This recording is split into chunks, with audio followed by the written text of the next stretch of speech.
Hello friends, ISPCS study के इस online platform पे आपका स्वागत है। फ्रेंड्स, आज आपको PT 365 इन्वायरमेंट की तीसरी क्लास कराने जा रहा हूँ, जिसमें पहला टॉपिक है क्लाइमेट फाइनेंस की बात कर रहे हैं हम लोग। जलवायु वित्त की बात होती है। तो जलवायु वित्त होता क्या है, पहले वो समझो। UNFCCC का डेफिनेशन है कि ऐसा जो वित्त होता है जो क्या करता है कि अनेक सार्वजनिक तौर पे, निजी तौर पे या किसी भी अन्य सोर्सेज से नेशनल लेवल पे, इंटरनेशनल लेवल पे या लोकल लेवल पे क्लाइमेट चेंज के लिए, जलवायु परिवर्तन यानी के लिए, पर्यावरण के लिए जो मिलने वाली फंडिंग होती है, उसे टैकल करने के लिए फंडिंग होती है, उसको क्लाइमेट फाइनेंस बोलते हैं। ठीक है। इसका जो जलवायु परिवर्तन के प्रति जो भी वल्नरेबल कंट्रीज होता है, खासकर विकासशील देश जो होते हैं, वे अपने मिटिगेशन के लिए, शमन के लिए और अनुकूलन यानी एडॉप्टेशन के लिए जो है इसका जो है इसमें इसी फंडिंग से वो उसका समर्थन करते हैं, उसी से अपना प्रयास करते हैं, उससे निपटने के प्रयास करते हैं। तो मिटिगेशन का जो इस्तेमाल है वो देखो, क्लाइमेट चेंज की जो कॉज होता है ना, क्लाइमेट चेंज का मुख्य कारण क्या है, उस पर ये अधिक फोकस करता है। जो एडॉप्टेशन है क्लाइमेट चेंज के इफेक्ट्स पे फोकस करता है। दोनों के बीच में फ़र्क यही है इसका।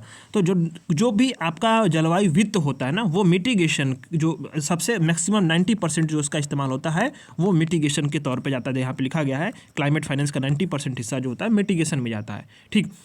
खबरों में क्यों रहा है, क्योंकि जो विकासशील देश होते हैं, विकासशील देश हैं, उन्होंने क्या किया है, क्लाइमेट फाइनेंस पे जो नए कलेक्टिव क्वांटिफाइड गोल है, न्यू कलेक्टिव क्वांटिफाइड गोल, इस पर निराशा व्यक्त की है। इस गोल को COP21 में शुरू किया गया था, प्रस्तावित किया गया था। अब इस गोल में जाहिर सी बात है कुछ नेगेटिव पॉइंट्स होंगे। किसके लिए? विकासशील देशों के लिए। तभी तो जाकर के ये विकसित देशों ने इस पर जो है निराशा व्यक्त की है। तो ध्यान इसमें देना है कि पेरिस समझौते का जो आर्टिकल 9 है वो यह प्रावधान करता है कि जो समझौते के पक्षकार विकसित देश होंगे वो विकासशील देशों को क्या करेंगे, फाइनेंशियल तौर पे हेल्प करेंगे, ताकि किस प्रकार से जलवायु परिवर्तन के प्रति वो अपनी प्रतिबद्धताओं को पूरा कर पाएँ। अब बात आती है इसमें कि UNFCCC के तहत अनेक प्रकार के वैश्विक वित्तीय तंत्र बनाए गए हैं। पहला टॉपिक है, पहला उसमें है लॉस एंड डैमेज फंड, हानि और क्षति कोष। इसका जो आयोजन हुआ, गठन हुआ, ये मिस्र में COP27 के दौरान हुआ और इसका जो पूरा परिचालन शुरू हुआ ये COP28 में हुआ, दुबई में। करता क्या है ये, तो जो भी जलवायु परिवर्तन के प्रति वल्नरेबल कंट्री है उनको फाइनेंशियल एड या फाइनेंशियल हेल्प जो है वो प्रदान करता है, लॉस एंड डैमेज। अब यहाँ पे इसी समय एक खबर यह है कि board for loss and damage fund ने इस कोष का नाम बदल दिया और उसका नाम रख दिया है fund for responsing to loss and damage. ठीक है, फंड फॉर, ठीक है, responsing to loss and damage. अब ये COP27 में इसकी जो स्थापना की गई थी, ये चीज़ें हैं। नेक्स्ट आपका जो है वो आता है ग्रीन क्लाइमेट फंड। COP16 में इसका एस्टेब्लिशमेंट किया गया था। विकसित देशों ने यह प्रतिबद्धता व्यक्त की थी कि हम प्रति वर्ष $100 जो है जुटाएंगे और विकासशील देशों को देंगे, ताकि उत्सर्जन के में कटौती के लक्ष्यों को हासिल कर सके विकासशील देश। इसी तरह से एडॉप्टेशन निधि थी, 2001 में इसको एस्टेब्लिश किया गया था। क्योटो प्रोटोकॉल के जो पक्षकार विकासशील देश थे उन्होंने ठोस अनुकूलन के लिए इसको फाइनेंस करने की बात की। स्पेशल क्लाइमेट चेंज फंड है, COP7 के दौरान एस्टेब्लिश किया गया था। GEF द्वारा इसका जो है एडमिनिस्ट्रेशन होता है। अल्प विकसित देश निधि है, COP7 में इसको एस्टेब्लिश किया गया था। तो ये बात है इसमें। नेक्स्ट आपका टॉपिक आता है ग्लोबल इन्वायरमेंटल फैसिलिटी। ये जो है इसकी बैठक में, इसकी 62 बैठक हुई 67th वाली, और इसमें $736 मिलियन के फाइनेंस को मंजूरी दे दी गई है। इसमें ग्लोबल इन्वायरमेंट फैसिलिटी है क्या, वो समझो पहले आप, कि जो भी चुनौतीपूर्ण पर्यावरणीय समस्याएं हैं उसके लिए 18 एजेंसियों की ये साझेदारी होती है। रियो में सम्मेलन जो हुआ था, पृथ्वी सम्मेलन 1992 में इसका इस्टेब्लिशमेंट हुआ था। 5 कन्वेंशन के लिए फाइनेंस के तौर पे ये काम करता है। वित्तीय तंत्र है, फाइनेंशियल मैकेनिज्म के लिए तौरों पे काम करता है। किस पे? 5 कन्वेंशंस हैं। कौन कौन से हैं? UNFCCC के लिए फाइनेंस करता है, CBD के लिए फाइनेंस करता है, जैव विविधता कन्वेंशन। फिर अस्थाई जो कार्बनिक प्रदूषक है उस पर स्टॉकहोम कन्वेंशन है, POP, उस पर करता है। UNCCD पे करता है, मरुस्थलीकरण पर, और मिनीमाता कन्वेंशन पे। पांचों को आपको याद करना है कि इसमें 5 जो हैं इसमें कन्वेंशंस हैं जिसके लिए वित्तीय तंत्र के रूप में ये काम करता है। ट्रस्टी कौन है इसका? ट्रस्टी विश्व बैंक है। सचिवालय इसका जो है वाशिंगटन DC में है। इसके प्रमुख कौन? बहुत सारे पहल है, बहुत सारे फोकस है, जैसे कि स्मॉल ग्रांट प्रोग्राम है, ठीक है, LDCF है, लिस्ट डेवलप कंट्री फंड है, फिर SSCF है, प्लैनेट गोल्ड है, ठीक है, ब्लू नेचर अलायंस है। तो इसकी बहुत सारे पहल इसने की है। किसने? ग्लोबल इन्वायरमेंटल फैसिलिटी ने। तो खबरों में क्यों रहा है? क्योंकि इसके लिए जो है इसी की बैठक हुई और इसी के बैठक में $736 मिलियन के फाइनेंस को मंजूरी दे दी गई। अब ये राशि होगी क्या कि जो ग्रीन GEF ट्रस्ट फंड है, LDCF है, GBFF है, उसी से जुटाई गई है। ठीक है। ग्रेट ग्रीन वॉल और सस्टेनेबल सिटी इंटीग्रेटेड प्रोग्राम, ये ऐसी परियोजनाएं हैं जहां ये पैसे जो हैं उसमें निवेश किए जाएंगे। तो अब भारत में भी 2 परियोजनाओं के लिए फाइनेंस प्राप्त होगा, इनको हम लोग समझेंगे अभी, इसको आप होल्ड पे रखो। 2 भारतीय परियोजनाओं के लिए भी फाइनेंस इसमें प्राप्त होगा। पहला कौन सा है, तो कुमिंग मॉन्ट्रियल वैश्विक जैव विविधता फ्रेमवर्क से जुड़ी जो बायोडाइवर्सिटी है उसको कंजर्व करने के लिए, उसके सस्टेनेबल यूज करने के लिए पैसा प्राप्त होगा। दूसरा पैसा प्राप्त होगा कोहैबिटेट के लिए, यानी इसका मतलब है आर्द्रभूमि वन और जो घास हैं उसके मैदानों का संरक्षण करना और सस्टेनेबल मैनेजमेंट करना, ताकि जो है मध्य एशिया से फ्लाईवे से जो भी पक्षी आते हैं उनको भारत में आश्रय सुरक्षा मिल सके, उसके लिए इस्तेमाल होगा। दोनों परियोजनाओं का क्रियान्वयन कौन करेगा, यूएनडीपी करेगा, और भारत में पर्यावरण वन जलवायु परिवर्तन मंत्रालय तो करेगा ही।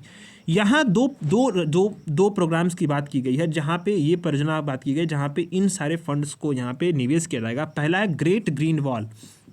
उद्देश्य क्या है, अफ्रीका का साहेल क्षेत्र, यूपीएससी 2024 का प्रीलिम्स का PYQ है, साहेल क्षेत्र। साहेल क्षेत्र को आपको क्या करना है, मैप उठाइए देख लीजिएगा उसको, ठीक है क्या, वहाँ पे लैंडस्केप और इकोसिस्टम को बहाल करना। दूसरा है सस्टेनेबल सिटी इंटीग्रेटेड प्रोग्राम, 20 देशों का कार्यक्रम है। शहरी प्रणाली में जो है वो ध्यान देना है, पर्यावरण अनुकूल बदलाव जो हो रहा है उसको बढ़ावा देना है, ठीक, यानी ऐसे बदलाव हो जो पर्यावरण के अनुकूल हो, उसके विरोध ना हो, ऐसे परियोजनाओं पे काम करेगा ये, ठीक। सस्टेनेबल सिटीज इंटीग्रेटेड प्रोग्राम, नाम से ही मालूम चल रहा है संधारणी शहर की बात कर रहा है, ठीक है। 2 पैर, तो यहाँ पे हमने इसको देख लिया। नेक्स्ट आते हैं अंटार्कटिक ट्रीटी। सुर्खियों में क्यों रहा, 46वीं अंटार्कटिक ट्रीटी कंसल्टेटिव मीटिंग की जो है और पर्यावरण संरक्षण समिति की बैठक कहाँ पे हुई, कोच्चि में हुई है, कोच्चि में। तो अंटार्कटिक संधि जो है यहाँ ध्यान देना 1961 में लागू हुई थी। 57 सदस्य है। भारत जो इसका पक्षकार भी है, परामर्श प्रचार करता है।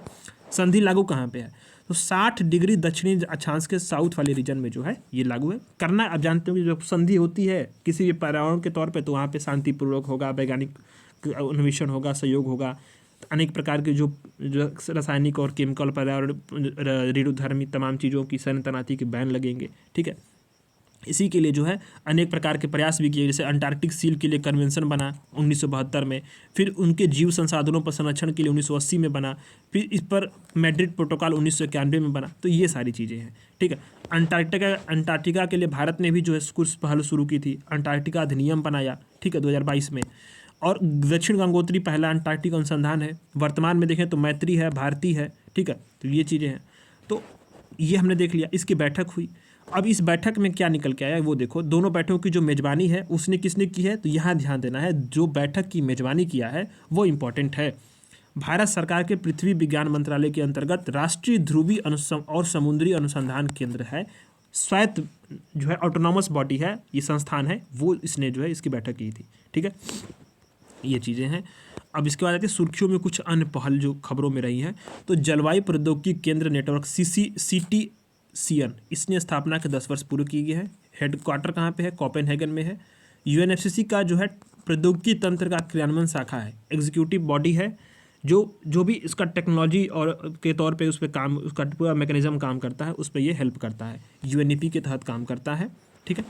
क्लाइमेट प्रॉमिस इनिशिएटिव, UNDP ने इसका अनावरण किया है, पूछा जा सकता है प्रीलिम्स में, इसको नोट कर लो। UNDP ने क्लाइमेट प्रॉमिस 2025 का अनावरण किया है। इसका जो है क्लाइमेट प्रॉमिस इनिशिएटिव का अगला चरण है। क्लाइमेट प्रॉमिस इनिशिएटिव है क्या, तो विकासशील देश है जो भी हैं उनको जलवायु कार्रवाई के संबंध में जो भी उपाय होंगे उसमें समर्थन देने की पहल है, ठीक है। तो NDC को मैंने आपको बताया, नेशनल डिटरमाइंड कंट्रीब्यूशंस जो होते हैं उसके विस्तार के लिए दुनिया की सबसे बड़ी पहल है ये, ठीक है। अब आपको मैंने बताया ही था पिछले वाले क्लास में कि पेरिस समझौते के तहत प्रत्येक पक्षकार NDC घोषणा करता है, तो ये भारत ने भी अपने किए हुए हैं। तो क्लाइमेट प्रॉमिस 2025 का लक्ष्य क्या है कि विकासशील देश जो होंगे वो NDC के अगले चरण को पेरिस समझौते के अनुरूप रखने में मदद करेंगे, ठीक है। तो क्लाइमेट प्रॉमिस इनिशिएटिव का उद्घाटन किसने किया, अनावरण किसने किया है, तो UNDP ने किया है। UNEP दे देगा तो गलत हो जाएगा, UNEP नहीं होगा, UNDP याद रखना, यहाँ कन्फ्यूजिंग हो सकता है, ठीक है। क्लाइमेट प्रॉमिसिंग है, UNEP कर देगा तो बहुत सारे लोग जो है उसको सही कर देंगे, ध्यान देना, गलत होगा वो UNDP, ठीक है। UNDP उसका आंसर होगा। ग्रीनिंग एजुकेशन पार्टनरशिप, तो एजुकेशन पार्टनरशिप है, तो यहाँ ध्यान देखो यूनेस्को ने 2 टूल जारी की हैं। यहाँ ये पॉइंट याद रखना है, यूनेस्को, यहाँ भी UNEP कर देगा, UNDP कर देगा, तमाम जो है उसमें ऑप्शंस कंफ्यूज करने वाले दे देंगे। ग्रीनिंग एजुकेशन पार्टनरशिप के तहत नए 2 टूल्स जारी किए गए हैं। तो ये है क्या पार्टनरशिप? तो 80 देशों की पहल है, शिक्षा के क्षेत्र में जो है वो उसकी महत्वपूर्ण भूमिका के लिए जलवायु संकट से निपटने के लिए देशों को समर्थन करती है। तो न्यू जीसीजी एक जो है बिहेवियरल अप्रोच है, मैनुअल है, क्या शामिल होना चाहिए, और एक जो है एक्शन के लिए जो है मतलब कैसा एक्शन हो, क्या कार्रवाई की जाए, उस पर अप्रोच बनाया जाए, तो एक न्यू GSQS है। ठीक है, तो ये ध्यान देना आपको, यूनेस्को ने 2 टूल जारी किए हैं। नेक्स्ट आता है क्लाइमेट पॉलिसी इनिशिएटिव। इसने UNFCCC COP29 के दौरान global landscape of climate finance 2024 की रिपोर्ट जारी की है। CPI है क्या? क्लाइमेट पॉलिसी इनिशिएटिव एक स्वतंत्र गैर लाभकारी संगठन है। ठीक है, करता क्या है? तो ध्यान देना है कि जो भी निम्न कार्बन उत्सर्जन वाली अर्थव्यवस्था है उसमें आगे बढ़ने वाले देश होते हैं, उनको क्या करता है कि ऊर्जा, जलवायु, भूमि, इसके संबंध में पॉलिसीज़ को डेवलप करने के लिए, उसको एग्जीक्यूट करने के लिए इसको एस्टेब्लिश किया गया था। ठीक है, तो ये ध्यान देना है। तो इसमें कुछ बताया गया है इसमें रिपोर्ट्स में, तो वो आपको प्रीलिम्स के लिए पर्सपेक्टिव से नहीं, मेंस के पर्सपेक्टिव्स के लिए उसको छोड़ दो। साइंस बेस्ड टारगेट इनिशिएटिव, इसने कंपनियों को उनकी वैल्यू चेन से ग्रीन हाउस गैस में कमी के लिए प्राप्ति के लिए कार्बन क्रेडिट जैसे तरीकों को अपनाने की मंजूरी दी है। ठीक है, इस कदम की जो है कई विशेषज्ञों ने निंदा की। ठीक है, तो ये ध्यान दो कि SBTI क्या है? कॉरपोरेट जलवायु कार्रवाई से जुड़ा हुआ एक संगठन है। दुनिया भर में जितनी भी कंपनी है और वित्तीय संस्थान है उसको जलवायु संकट से निपटने के लक्ष्यों में मदद करता है, मार्गदर्शन करता है। तो इसी ने जो है ये बताया कि आप जो है उत्सर्जन करो और जो है कार्बन क्रेडिट जैसे तरीकों को अपनाओ और पैसे से खरीद लो कार्बन क्रेडिट, और फिर आपका तो ये इसका जो है ये कहीं ना कहीं नेगेटिव इम्पैक्ट भी पड़ेगा। जाहिर सी बात है, उत्सर्जन तो हो रहा है ना, कार्बन क्रेडिट भले एक मैकेनिज्म बना दिया गया हो, पर अगर पृथ्वी पर उत्सर्जन होगा तो वो हानिकारक ही है, सीधी बात। ये चीज़ें। अब आता है ये national information system for climate and environmental study programme. इसने जो है इस कार्यक्रम में भारतीय शोधकर्ताओं को जलवायु परिवर्तन से निपटने के प्रयासों में शामिल होने के लिए ये आमंत्रित किया है। ठीक है, इसका संचालन इसरो और अंतरिक्ष विभाग के साथ अन्य मंत्रालय मिलकर करते हैं। 2012 में इसकी अवधारणा सामने आई थी। होता क्या, जलवायु परिवर्तन पर राष्ट्रीय कार्ययोजना के तहत इसको संचालित होता है। ठीक है, अब आता है international framework for terrestrial research and monitoring in Arctic, interact. तो यह आर्कटिक और आसपास के क्षेत्रों पे एक जो अनुसंधान जो स्टेशन है उस पर बड़े नेटवर्क की परियोजना होती है। बहुत सारे फैले हुए नेटवर्क जैसे उत्तर यूरोप, अमेरिका, कनाडा, ग्रीनलैंड, ये आर्कटिक वाला रीजन्स में। ठीक है, इसको कौन फाइनेंस कर रहा है? तो EU फाइनेंस कर रहा है, यूरोपियन यूनियन इसको फाइनेंस कर रहा है। ठीक है, 1 million youth challenge. 1 million youth challenge की जब बात हम करते हैं तो इसका यह है कि the UN climate change learning partnership द्वारा 1 मिलियन यूथ चैलेंज को बढ़ावा दिया रहा है। उद्देश्य क्या है? 10 से 30 वर्ष, याद रखना, 10 से 30 वर्ष के युवाओं को सस्टेनेबल फ्यूचर के लिए ठोस कार्रवाई करने के लिए उनको हमें प्रोत्साहित करना है। सस्टेनेबल डेवलपमेंट गोल को बढ़ावा देने के लिए काम करता है। 4 कौन कौन से? तो याद रखो 6 सस्टेनेबल डेवलपमेंट गोल 6। इसका उद्देश्य क्या है? स्वच्छ जल और स्वच्छता। सस्टेनेबल डेवलपमेंट गोल 12, इसका उद्देश्य है कि जिम्मेदारी पूर्वक उपभोग करें, उत्पादन करें। सस्टेनेबल डेवलपमेंट गोल 13 करता क्या है? जलवायु क्लाइमेट एक्शन की बात करता है। और 15वां स्थल पर जीवन की बात करता है। ठीक है, तो ये चीज़ें इसको याद रखना है। 10 से 30 वर्ष की युवाओं के लिए काम कर रहा है ये। ठीक, तो अब आता है नेक्स्ट, जलवायु शमन और अनुकूलन, क्लाइमेट मिटिगेशन और एडॉप्टेशन की बात हो रही है यहाँ पे। पहला टॉपिक है ग्रीन क्रेडिट रूल। हाल ही में सुर्खियों में क्यों रहा? क्योंकि पर्यावरण, वन और जलवायु परिवर्तन मंत्रालय ने अपने ग्रीन क्रेडिट प्रोग्राम पर एडिशनल दिशा निर्देश जो है उसने कुछ जारी कर दिए। तो सबसे पहले समझते हैं कि ग्रीन क्रेडिट होता क्या है, फिर ग्रीन क्रेडिट प्रोग्राम पे जानेंगे और फिर तब आएंगे हम लोग जो है कि पर्यावरण जलवायु परिवर्तन मंत्रालय ने क्या बोला है। तो ग्रीन क्रेडिट होता क्या? पर्यावरण पे पॉजिटिव इम्पैक्ट डालने वाली जो भी एक्टिविटीज़ है उसके लिए प्रोत्साहन के लिए एक यूनिट को, उसके लिए जो प्रोत्साहन होता है उसके एक यूनिट को बोला जाता है ग्रीन क्रेडिट। ठीक है, जैसे मान लो कि मैंने कोई जो है उत्पादन किया और ये पर्यावरण को जो है वो प्रोत्साहन देता है पर्यावरण के लिए, तो उनकी एक्टिविटीज़ के लिए, तो उसके प्रोत्साहन को उसको हम एक यूनिट के तौर पे उसको जो है ग्रीन क्रेडिट मानते हैं। वैसे ही जो है जैसे कार्बन क्रेडिट का हम लोग मार्केट में उसका संचालन होता है, उसी प्रकार से ग्रीन क्रेडिट का भी कारोबार नेक्स्ट एक्सचेंज पे होता है।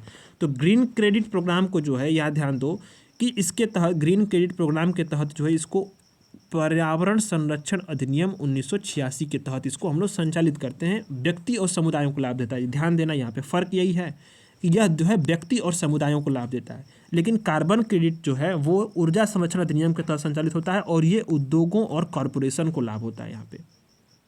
ठीक है, और अच्छा, यहाँ एक फैक्ट को भी ध्यान देना है कि ग्रीन क्रेडिट से जुड़ी हुई जो भी एक्टिविटीज़ हैं उसको कार्बन क्रेडिट के लिए हम एलिजिबल मान सकते हैं क्योंकि इससे कार्बन उत्सर्जन में कमी आएगी, लेकिन कार्बन क्रेडिट से जुड़ी हुई सभी एक्टिविटीज़ को ग्रीन क्रेडिट नहीं माना जा सकता। ये बात ध्यान दिए आप।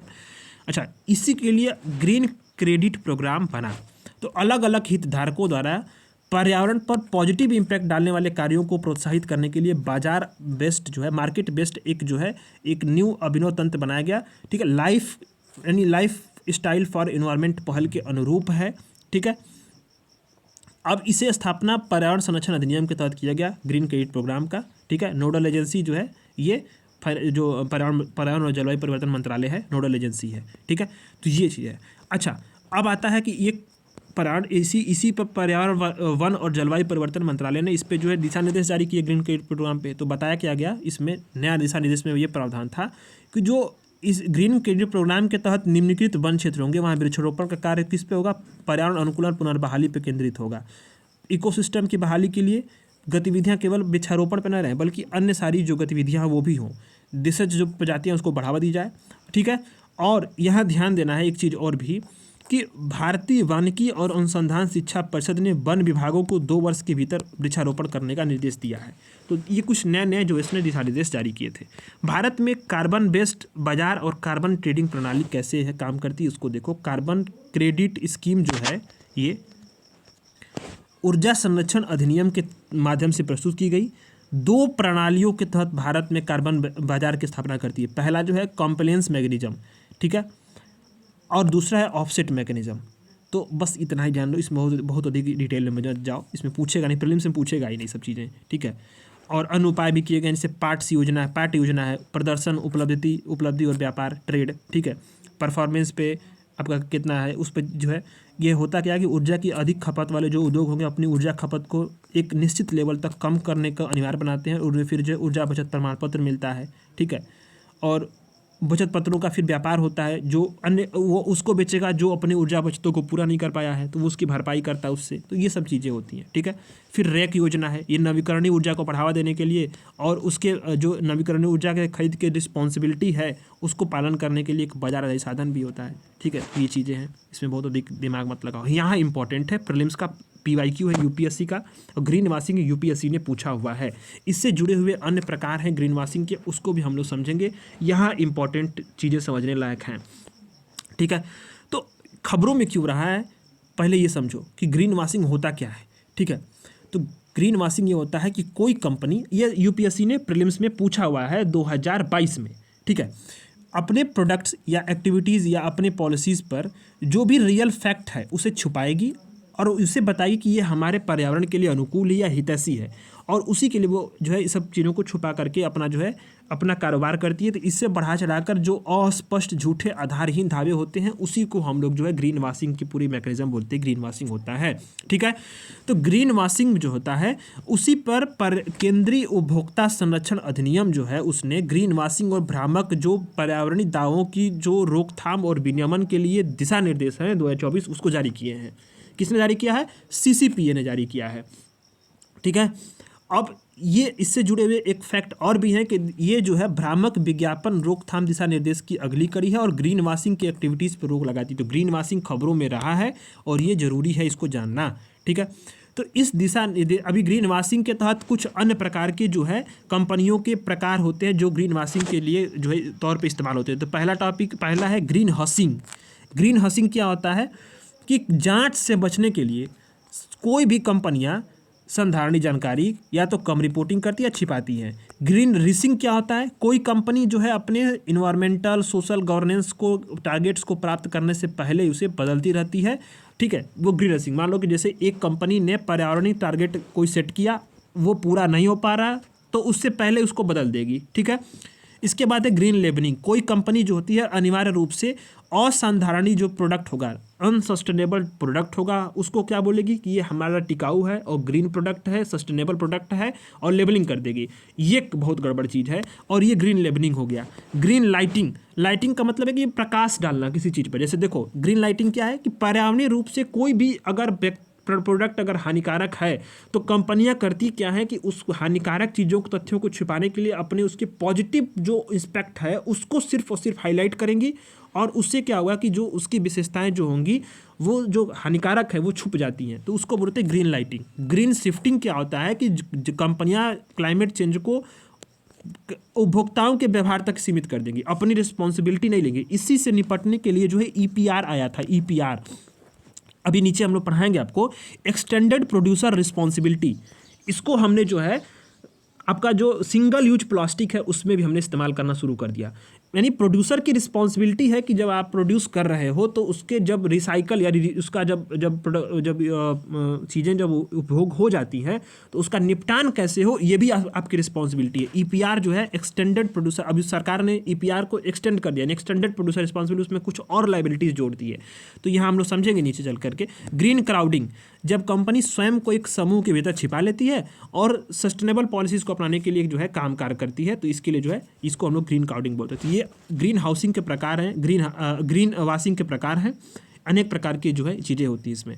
तो इसमें दिशा निर्देश ये बताएंगे कि किस पे लागू होंगे, तो अनेक लोगों पे लागू होंगे, जैसे तो भी विनिर्माता है, सर्विस प्रोवाइडर है, उत्पाद का विक्रेता है, विज्ञापन दे रहा है, विज्ञापन एजेंसी है, तमाम चीज़ें हैं। इसमें डिस्क्लोज करना, थर्ड पार्टी द्वारा इसको प्रमाणित होना चाहिए, डिस्क्लोजर भी देना चाहिए कि हम ये क्या चीज़ है। हाँ, भविष्य के दावे नहीं होंगे। भविष्य के दावे तभी होंगे जब स्पष्ट और कार्रवाई योग्य ये चीज़ें विकसित हों कि हमारा जो दावा है वो इस प्रकार से उसको हम अचीव करेंगे। ये चीज़ें अगर स्पष्ट नहीं होंगी तो दावा नहीं करना है आपको, ठीक है। ग्रीन वॉशिंग को रोकने के लिए कुछ अन्य पहल भी की गई हैं, खबरों में है तो इसको जानना जरूरी है। भारत मानक bureau of Indian standard BIS, इसकी हाल फिलहाल में एक वैकेंसीज भी आई थी BIS की। आप लोग जो सरकारी रिजल्ट वगैरह पे देखते होंगे BIS की वैकेंसीज आई थी। BIS क्या है कि प्रोडक्ट और जो सर्विसेज हैं उसको इको लेबलिंग के लिए काम करता है। उसमें जो है उसने एक नया लेबल बनाया है, ग्रीन रेटिंग प्रोजेक्ट है। इसी तरह से IGBC है, इंडियन ग्रीन बिल्डिंग काउंसिल है, NGO है जो हरित इमारतों के लिए रेटिंग प्रणाली उसने विकसित की है। सेबी का व्यावसायिक उत्तरदायित्व और संधारणता रिपोर्टिंग है। यह स्टॉक एक्सचेंज में सूचीबद्ध 100 कंपनियों को जो है एक स्टैंडर्ड तौर पे प्रारूप में उसमें इकोलॉजिकली माने इन्वायरमेंटली, सोशली और गवर्नेंस प्रदर्शन की रिपोर्ट करनी होती है। भारतीय विज्ञापन मानक परिषद जो है वो इसमें ये पूरा विज्ञापन को रेगुलेट करता है। ग्रीन वॉशिंग टेक स्प्रिंट है, ठीक है। रिजर्व बैंक ने भी इसमें भाग लिया था। तो ये तमाम चीज़ें हैं, ठीक। इस ग्रीन वॉशिंग टेक स्प्रिंट का आयोजन किसने किया था, तो वैश्विक वित्तीय नवाचार नेटवर्क ने किया था। ग्रीन वॉशिंग से निपटने के लिए जो है एक साधन विकसित करना इसका पूरा उद्देश्य था, ठीक। नेक्स्ट टॉपिक आपका आता है direct air capture and storage plant. बहुत इंपॉर्टेंट है, बड़ा इंटरेस्टिंग सा ये कॉन्सेप्ट है, इसको देखना आप। पहले इसमें दिया गया है direct air capture and storage DAC+S plant. आप नाम से ही समझ में आ रहा होगा आपको कि डायरेक्ट एयर कैप्चर की बात कर रहा है, ठीक है, और स्टोरेज की बात हो रहा है यहाँ पे, ठीक है। सुर्खियों में क्यों रहा है, क्योंकि आइसलैंड ने विश्व में के सबसे बड़े डायरेक्ट एयर कैप्चर जो स्टोरेज प्लांट है मैमथ, उसका परिचालन शुरू हुआ है। तो आइसलैंड में शुरू हुआ है, ये शब्द को आपको याद रखना, आइसलैंड जगह का नाम याद रखनी है, और ये प्लांट है मैमथ। अब ये पूरी टेक्नोलॉजी है क्या, डायरेक्ट एयर कैप्चर है क्या और स्टोरेज प्लांट DAC+S प्लांट क्या है, उसको थोड़ा समझ लें। बड़ा इंटरेस्टिंग सा कॉन्सेप्ट है। ये कार्बन डाइऑक्साइड रिमूवल टेक्निक है, यानी कार्बन डाइऑक्साइड को रिमूव की जाएगी। अब कैसे, तो किसी भी स्थान पे मान लो कि ये प्लांट को लगा दिया गया तो वायुमंडल से सीधे CO2 को कैप्चर करेगी, पंखों के माध्यम से हवा को खींचेगी, फिल्टरेशन करेगी और CO2 रहित वायु को जो है वातावरण में छोड़ देगी, इन्वायरमेंट में, ठीक है। अब जो CO2 को ऑब्जर्व करने वाला जो होगा पदार्थ, उसको गर्म करके जो निर्मुक्त होने वाला CO2 है उसको सिलेंडर में भर देगा और उसके जो CO2 रहित जो वायु होता है उसको वायुमंडल में छोड़ देता है, ठीक है। तो ये यानी स्टोरेज भी कर लिया उसको। अब इसको जो है गहरी भूवैज्ञानिक संरचना जैसे DAC+S में परमानेंटली इसको हम लोग स्टोर कर सकते हैं और विविध कार्यों के लिए इसका इस्तेमाल भी कर सकते हैं। DAC+S टेक्नोलॉजी में कार्बन कैप्चर से अलग होता है। कार्बन कैप्चर का मतलब ये होता है कि कार्बन जहाँ से उत्सर्जन हो रहा है पॉइंट, मान लो ये प्लांट है A, अब इसका यहाँ से उत्सर्जन हो रहा है, तो उत्सर्जन के बिंदु पर ही जो है ये स्रोत पे कार्बन कैप्चर टेक्निक का इस्तेमाल होता है, यहीं पे इसको कार्बन को कैप्चर करना है। लेकिन DAC+S क्या कहीं से भी जो है इसको किसी भी जगह इसको लगा सकते हैं। अब कार्बन डाइऑक्साइड रिमूवल क्या है, तो मानव जनित गतिविधियों को व्यक्त करता है जो वायुमंडल से CO2 को हटाती हैं और इसको जो है भूगर्भीय तौर पर, स्थलीय तौर पर या समुद्री निकाय में इसको परमानेंटली इसको संग्रहित करती हैं, ठीक है। तो आईपीसीसी की जो 6वीं मूल्यांकन रिपोर्ट है उसके अनुसार नेट जीरो CO2 और ग्रीन हाउस उत्सर्जन को प्राप्त करने के लिए CDR टेक्निक जो है वो अत्यंत आवश्यक है। ठीक है, अब ये बातें, अब इसमें अन्य तकनीकों की बात कर रहा है तो उसको छोड़ो, आप जो खबरों में था उसको समझो। CO2 से मेथनॉल का उत्पादन की बात यहाँ पे हो रही है। भारत का पहला CO2 से मेथनॉल का उत्पादन करने वाला जो प्रायोगिक संयंत्र है वो पुणे के महाराष्ट्र में प्रस्तावित किया गया। ठीक है, ये चीज़ है आपको याद रखनी है। क्या चीज़ है? CO2 से मेथनॉल का। मेथनॉल पहले समझो, मेथनॉल क्या है। तो मेथनॉल को हम लोग कास्ट अल्कोहल के रूप में भी जानते हैं। निम्न कार्बन हाइड्रोजन वाहक ईंधन होता है। CH3OH इसका जो है फार्मूला है। ठीक है, अब ये कहाँ से होता है? तो उच्च राख वाले कोयले, कृषि अपशिष्ट, ताप बिजली संयंत्र से CO2 और प्राकृतिक गैस से प्रोड्यूस होता है। ठीक है, अब ध्यान देना इसमें कि मेथनॉल आधारित अर्थव्यवस्था के लिए भारत ने कुछ पहल भी आरंभ की हैं। ठीक है, पेट्रोल डीजल का अपना जो है जगह ले सकता है परिवहन सेक्टर में। तो मेथनॉल अर्थव्यवस्था के लिए नीति आयोग ने एक रोड मैप जारी किया है। भारत मानक जो ब्यूरो है, ब्यूरो ऑफ इंडियन स्टैंडर्ड, उसने LPG में 20% जो है डाईमिथाइल ईथर का एक मिश्रण को नोटिफाई किया है। और अनेक सड़क परिवहन मंत्रालय ने इसके 100% मिश्रण के लिए 85%, फिर 15% के लिए जो इसने नोटिफिकेशन जारी की थी। ठीक है, ये बातें हैं। तो ये बताया गया है कि इस संयंत्र का जो क्रियान्वयन होगा, जो पुणे के में प्रस्तावित किया गया है, विज्ञान प्रौद्योगिकी विभाग के सहयोग से PPP के मॉडल के तहत होगा। इसकी कैपेसिटी होगी 1.4 टन प्रतिदिन। ठीक है, पुणे में CO2 से मेथनॉल संयंत्र जो होगा वो CCU टेक्नोलॉजी को आगे बढ़ाएगा, स्वदेशी carbon capture and utilisation technology को आगे बढ़ाएगा। ठीक है, तो इसमें अभी इसको हम लोग यहाँ पे नोट स्टार मार्क करो, अभी नीचे हम लोग पढ़ेंगे। ठीक है, अब देखो CO2 से मेथनॉल उत्पादन क्या है। तो इसमें कार्बन उत्सर्जन को वायुमंडल से प्रवेश करने से पहले कैप्चर कर लिया जाएगा और डायरेक्ट कैप्चर टेक्नोलॉजी होगी। इसके लिए विभिन्न औद्योगिक स्रोतों से वायुमंडल से कार्बन को कैप्चर किया जाएगा और उसको हाइड्रोजनेट किया जाएगा और उसके फिर उसी के रिएक्शन से फिर मेथनॉल का प्रोडक्शन होगा। ठीक है, ये चीज़ें हमने देख ली। अब यहाँ देखो CCUS technique, carbon capture utilisation and storage technique क्या होती है कि जीवाश्म ईंधन रहित जो बिजली संयंत्र होते हैं या बड़े उद्योग होते हैं, वहाँ से एक जगह से जो भी CO2 के उत्सर्जक स्रोत होते हैं उसको कैप्चर करने वाली टेक्नोलॉजी के ग्रुप को जो है CCUS टेक्निक बोलते हैं। जिसमें होता क्या है कि देखो यहाँ देखो कैप्चर किया जाता है। ठीक है, फिर यहाँ इसका परिवहन करते हैं, इसको एक निश्चित बिंदु तक जो है CO2 को जहाज, ट्रक या पाइपलाइन द्वारा कैप्चर किए गए बिंदु से उपयोग के लिए भंडारण के लिए आता है। फिर यहाँ भंडारण होता है। ठीक है, और इसका उपयोग भी होता है अनेक प्रकार के जो फीड स्टॉक पे। तो इसका हम लोग कहीं ना कहीं कैप्चर करते हैं कार्बन को, फिर उसका यूटिलाइज करते हैं, स्टोरेज भी करते हैं। ठीक है, ये बातें हैं। नेक्स्ट आता है green tug transition programme, GTTP। ठीक है, तो ये ध्यान दो कि केंद्रीय पत्तन पोत परिवहन जलमार्ग मंत्री ने ग्रीन टग ट्रांजिशन प्रोग्राम के लिए SOP स्टैंडर्ड ऑफ प्रोसीजर का ऑफिशियली तौर पे शुभारंभ किया है। ठीक है, यह पहल जो है ऐतिहासिक पहल, ट्रेडिशनली जो ग्रीन हार्बर टग होते हैं उससे अधिक विकल्पों की ओर बढ़ावा देगी। अब मैं आपको बताता हूँ, मतलब बहुत शानदार चीज़ है। इसको मैंने पिछले साल PT 365 में कराया भी था कि ग्रीन टग ट्रांजिशन प्रोग्राम है क्या।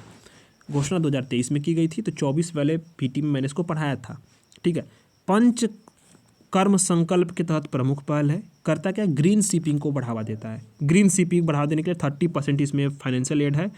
और यहाँ पे ध्यान दो, नदी और समुद्री परिभ्रमण की सुविधा के लिए सिंगल विंडो पोर्टल की बात यहाँ पे की गई है इसमें। ठीक है, तो यहाँ ध्यान देने वाली चीज़ ये है कि जो ग्रीन TTP है उसको भारत के बड़े बंदरगाह में जो भी संचालित पारंपरिक ईंधन आधारित जो टब होते हैं, ग्रीन हार्बर टब होते क्या, वैसे एक नाव होती है। ठीक है, बड़े जहाज़ों को बंदरगाह में प्रवेश करने, एंट्री करने के लिए और बाहर निकालने में मदद करती है। तो वहाँ क्या होता है ना कि वो ईंधन आधारित होती है, मतलब ईंधन से चलती है। तो उसी को जो है ग्रीन बनाने की बात यहाँ पे की जा रही है। ठीक है, मतलब उसका जो उत्सर्जन ना हो उसमें से। ठीक, वैश्विक स्तर पर देखें तो यहाँ पे शिपिंग क्षेत्र से विश्व के CO2 में 3% की हिस्सेदारी है। ठीक है, ये चीज़ें, तो इसी की यहाँ पे बात की जा रही है GTTP की। ठीक है, तो इसका SOP स्टैंडर्ड ऑफ प्रोसीजर का जो है ऑफिशियली इसने उद्घाटन किया है, इसलिए खबरों में था। वैश्विक स्तर पे भी कुछ पहल शुरू की गई थी। IMO द्वारा संशोधित ग्रीन हाउस रणनीति है। 2050 या उसके आसपास तक नेट जीरो उत्सर्जन के लिए एक टारगेट यहाँ पे इस्टेब्लिश किया गया। ग्रीन वाइज 2050 है। यह जहाज़ों से होने वाले उत्सर्जन को कम करने के लिए विकासशील देशों की सहायता के लिए वैश्विक कार्यक्रम है। भारत ने सागरमाला प्रोग्राम भी शुरू किया था। बंदरगाह आधारित विकास और हरित बंदरगाहों पर जोर। मैंने परसों के आर्ट एंड कल्चर की क्लास में मैंने आपको जो है बताया था, और एक प्रोग्राम बताया था लोथल पे। ठीक है, राष्ट्रीय समुद्री विरासत स्थल वो भी सागरमाला कार्यक्रम के तहत ही जो है वो विकसित किया जा रहा है। मैंने आपको वहाँ पर पॉइंट आउट कराया था, वो चीज़ आपको याद रखना। मैरीटाइम इंडिया विजन 2023 ये ग्रीन बंदरगाह और ग्रीन शिपिंग के डेवलपमेंट पे ध्यान केंद्रित करता है। ठीक है, कुछ जो शब्दावलियाँ हैं जो खबरों में रही हैं। पहला है कार्बन फार्मिंग। तो यूरोपीय संसद और यूरोपीय परिषद ने पहला EU स्तरीय कार्बन रिमूवल सर्टिफिकेट प्रोग्राम की स्थापना के रेगुलेशन के लिए एक प्रोविजनल एग्रीमेंट पर पहुंची है। कार्बन फार्मिंग होती क्या है कि कार्बन के भंडारण में वृद्धि करना, उत्सर्जन में कटौती करके कृषि में सुधार करना, इकोसिस्टम को बहाल करना और क्लाइमेट चेंज से निपटने के लिए जो है हमें क्या करना है, रीजनरेटिव प्रैक्टिसेस जो होती हैं उनका इस्तेमाल करना है। कार्बन फार्मिंग में बहुत अधिक होता क्या है कि कृषि वानिकी को बढ़ावा देना होता है, कंजर्वेशन फार्मिंग करना है, इंटीग्रेटेड न्यूट्रिशन जो एलिमेंट्स है उसका मैनेजमेंट करना होता है, नवीकरणीय ऊर्जा उत्पादन करना होता है, घास के मैदानों का संरक्षण करना होता है। ठीक है, कार्बन फार्मिंग को बढ़ावा देने के लिए कुछ पहल शुरू की गई। वैश्विक स्तर पर देखें तो 4 प्रति 1000 इनिशिएटिव, 4 पर 1000 इनिशिएटिव है। ठीक है, 2015 में पेरिस में COP21 के दौरान स्कोप जो है शुरू की गई थी।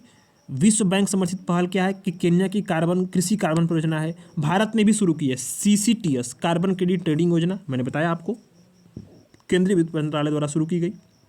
राष्ट्रीय संधारणीय कृषि मिशन बहुत इंपॉर्टेंट है, भारत सरकार की ऐसी योजना है जो कार्बन क्रेडिट ट्रेडिंग का, कृषि कार्बन ट्रेडिंग का हिस्सा बनने के लिए प्रोत्साहित करती है। कृषि वानिकी, माइक्रो इरिगेशन, जो आपका फसल की विविधता, इसको बढ़ाने में अपनाने की बढ़ावा देती है। अब आता है CBAM carbon border adjustment mechanism, बहुत इंपॉर्टेंट है, ये समझो आप। EU की एक रणनीति है, एक पॉलिसी है। यूरोपीय संघ द्वारा कम कठोर जलवायु पॉलिसी नीति वाले देशों से जो कुछ प्रोडक्ट्स होते हैं उसके आयात अगर वहाँ पे होगी तो कार्बन टैक्स लगेगा। ठीक है, अब उद्देश्य क्या है इसका, कार्बन बॉर्डर टैक्स का, कि कंपनियों को लो रेगुलेशन वाले देश में जो उत्पादन है उसको ट्रांसफ़र करने से रोकना। जैसे क्या होता है कि कुछ कंपनियां ऐसी, मान लो कोई कंपनी लंदन की कंपनी है, मतलब इंग्लैंड की, और वो जो है क्या कर दी है कि वो भारत में जो है उसने प्लांट लगा दिया, क्योंकि यहाँ पे चीप लेबर सप्लाई है, बहुत सारी जो है निवेश के लिए सरकार प्रोत्साहन देती है। तो उसने क्या किया, अपनी एक कंपनी यहाँ पे इस्टेब्लिश कर ली। मान लो स्टील का प्रोडक्शन कर रही है, ठीक है, अभी स्टील और एल्युमिनियम पे ये ट्रंप ने अपने जो है ड्यूटी और टैक्स तमाम चीज़ें बढ़ा दी हैं। तो वो उसी पे खबरों में, तो मान लो स्टील का मैं एग्जांपल लेता हूँ। ठीक है, यहाँ पे क्या हुआ कि लो कार्बन के लिए जो रेगुलेशंस के लिए रेगुलेशन पे भी कोई रोक नहीं है, बहुत अधिक रेगुलेशंस पर उसका रोक टोक है नहीं भारत में। तो यहाँ से मान लो कि उसने स्टील बनाया और वो फिर अपने वापस देश इंग्लैंड लेकर गई, तो वहाँ उस पर क्या होगा, वहाँ पे कार्बन टैक्स लगा देगी सरकार, क्योंकि वहाँ पे ऐसी जगहों से रोकना है कंपनियों को जहाँ पे लो रेगुलेशंस हों कार्बन पे। ठीक है, तो ये चीज़ है। 2026 तक जो है इसका पूर्व परिवर्तन किया जाएगा, 26 तक एकदम लागू कर दिया जाएगा। ठीक है, तो ये ध्यान देखो कि ब्रिक्स द्वारा कजान घोषणा पत्र हुआ, तो इसमें कार्बन बॉर्डर एडजस्टमेंट टेक्निक को जो है अस्वीकार कर दिया गया और भेदभावपूर्ण बताया गया था। ये इंपॉर्टेंट है, क्योंकि भाई इससे विकासशील देशों को घाटा होगा, निवेश में कंपनियां आएंगी ही नहीं फिर तो। ठीक है, ये चीज़ें हैं। और यूरोपीय संघ द्वारा कुछ अन्य पहले शुरू किए गए, नेट जीरो इंडस्ट्री एक्ट भी लाया गया। इसमें 2030 तक नेट जीरो टेक्निक को बढ़ाना है और आवश्यकताओं का 40% यहाँ पे इस्टेब्लिश करना है। ग्लोबल क्लाइमेट चेंज अलायंस है, यू की पहल है, जो यूरोपीय संघ और गरीब विकासशील देशों के बीच में जो क्लाइमेट चेंज है उसके बीच में एक नया गठबंधन बनाता है। ठीक है, अब आता है नेक्स्ट आपका किलिंग कर्व। तो किलिंग कर्व की बात यहाँ पे हम लोग देखते हैं, ये देखो किलिंग कर्व। मोना लोआ एक बहुत बड़ा, दुनिया का सबसे बड़ा सक्रिय ज्वालामुखी है। ठीक है, मोना लोआ। अब इसी के पास जो होता है ना, कि ध्यान दो कि यहाँ पे एक वेधशाला है।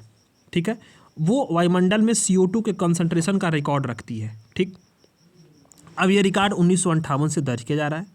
तो वायुमंडल में उन एलिमेंट्स को मापती है जो जलवायु परिवर्तन में योगदान देते हैं। ठीक है, तो खबरों में क्यों रहा, क्योंकि मार्च 2024 में CO2 की जो वैश्विक सांद्रता है 2023 की तुलना में 4.7 ppm अधिक था। ये किलिंग कर्व में हाई ग्रोथ को दर्शाता है। ठीक है, अब आता है ग्रीनियम। तो इकोनॉमिक सर्वे 2023-24 के अनुसार जो भारतीय सॉवरेन ग्रीन बॉन्ड है उसको निजी निवेशकों से कोई ग्रीनियम नहीं मिला है। ग्रीनियम होता क्या है, ठीक है, तो मान लो कि पर्यावरण पे कोई प्रोजेक्ट है, ठीक है, पर्यावरण पे सस्टेनेबल इफेक्ट डालने के लिए या फिर ऐसा संधारणीय, मतलब कोई भी उसको बढ़ावा देने के लिए कोई भी ऐसी निवेशक जो होता है वो क्या करता है कि अतिरिक्त भुगतान कर लेता है या फिर कम ब्याज पर या यील्ड स्वीकार करने के लिए तैयार होता है। ठीक है, यानी अधिक लागत ले करके अच्छी टेक्निक को डेवलप करने की प्रायोरिटी देता है, तो वहाँ पे जो है वन ग्रीनियम इसी पर जो है वो ग्रीनियम बोला जाता है। तो जाहिर सी बात है भारत में ऐसा कौन ही होगा जो कोई निजी निवेशक जो है वो अपना लाभ ही कमाना चाहता है, तो ग्रीनियम के लिए कौन, पर्यावरण के लिए वहाँ प्राथमिकता तो है नहीं वैसे भी, तो सही में नहीं मिला है। तो यही इकोनॉमिक सर्वे में बताया गया है, ठीक है, यही चीज़ें। अब नेक्स्ट आता है टील कार्बन। केवलादेव राष्ट्रीय उद्यान में भारत का पहला टील कार्बन अध्ययन किया गया है। टील कार्बन का मतलब यह है कि गैर ज्वारी मीठे पानी की आर्द्रभूमि में जो कार्बन कैप्चर हो गया है उसको, ठीक है।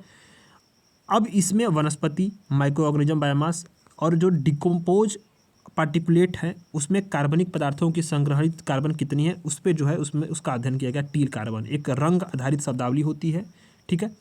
कार्बन के अन्य प्रकार होते हैं। बैगनी जब होगा तो हवा और औद्योगिक उत्सर्जन के माध्यम से कैप्चर किया गया कार्बन को बैगनी बोलते हैं। हरा जो है वो स्थलीय जो प्लांट है उसमें जो कार्बन का स्टोर होता है उसको बोलते हैं काला कार्बन। वो एक जीवाश्म ईंधन के दहन से जो उत्सर्जन होने वाला कार्बन होता है। लाल यानी बर्फ और हिम पर उत्सर्जित कार्बन होते हैं। और ग्रे जो होता है औद्योगिक सोर्स से उत्पादित जो होता है वो कार्बन होता है। Representative concentration pathway RCP, IPCC ने अपनी 5th असेसमेंट रिपोर्ट में आरसीपी को प्रस्तुत किया है। करता आरसीपी क्या है? ग्रीन हाउस गैस उत्सर्जन और वायुमंडल में जो गैसों की कंसंट्रेशन है उसमें और वायु प्रदूषक उत्सर्जक है तथा भूमि का उपयोग है, इस पे अलग अलग जो पाथवे उसका वर्णन इसमें होता है। रिप्रेजेंटेटिव कंसंट्रेशन पाथवे उसका वर्णन है, ठीक है। तो ये 5th असेसमेंट में ये आईपीसीसी ने इसको प्रस्तुत किया है। वाटर क्रेडिट, ये क्या है? ये कार्बन क्रेडिट के समान ही एक जो मार्केट बेस्ड मैकेनिज्म है। जल संरक्षण जिसे हमने देखा ना, आपका कार्बन क्रेडिट देख लिया, ग्रीन क्रेडिट देख लिया, उसी तरह से वाटर क्रेडिट है। ये जल संरक्षण, जल की क्वालिटी, इन सभी सुधारों करने वालों को प्रोत्साहित किया जाएगा।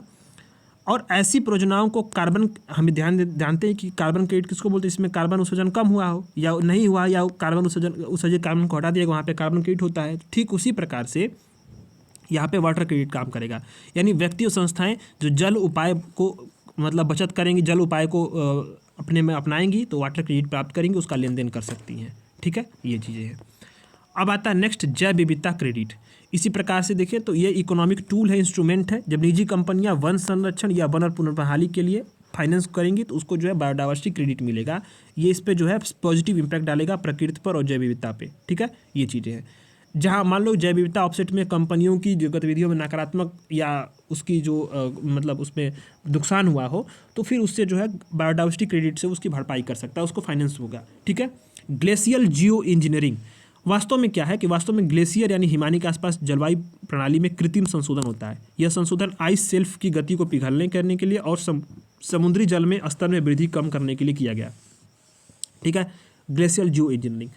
अब यहाँ पे इसमें अनेक रणनीति होती है, 2 प्रकार के है, बेसल हाइड्रोलॉजिक उपाय और महासागरीय उष्मा परिवहन उपाय। लेकिन हमें बस जानना है कि ग्लेशियल इंजीनियरिंग क्या है, कि जो हिमान जो हिम होते हैं, जो बर्फ़ है, ग्लेशियर है, आसपास की जलवायु प्रणाली में एक प्रकार से आर्टिफिशियली हम उसमें मॉडिफाई करेंगे ताकि जो है आइस शेल्फ पिघल रहा है वो धीरे पिघले, ठीक है, जल स्तर में कम वृद्धि होगी। तो यही बातें हैं इसमें की गई जियो इंजीनियरिंग, ठीक है। नेक्स्ट आता है कि कौन कौन से संगठन जो हैं वो खबरों में रहे हैं। यूएनईपी।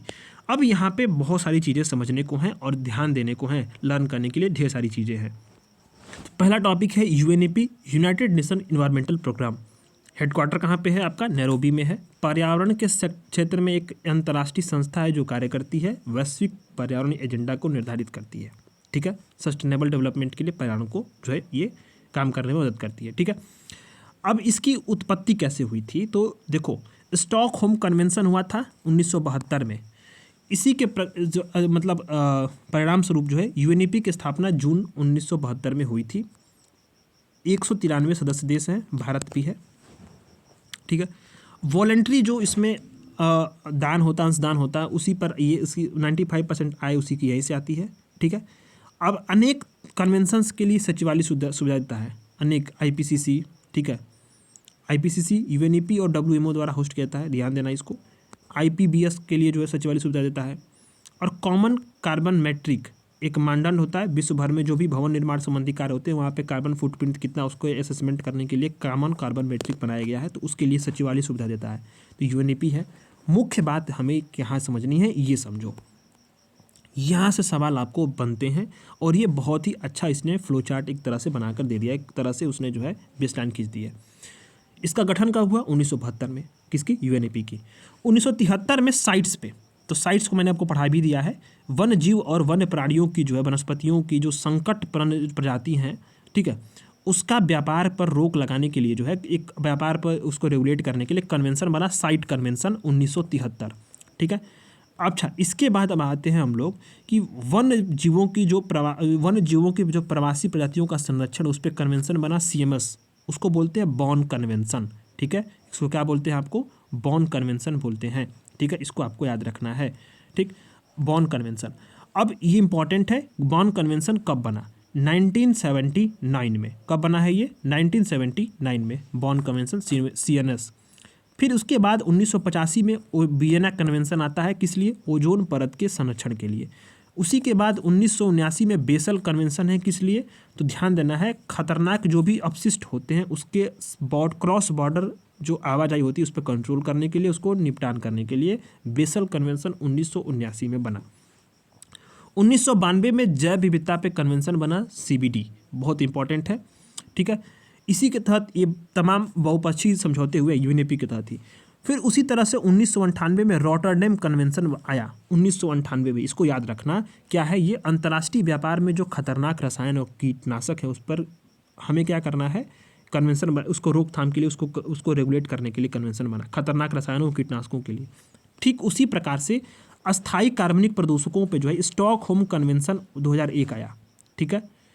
अब इसी तरह से 2013 में पायरापन मिनीमाता कन्वेंशन आया, ठीक। तो ये बातें हैं।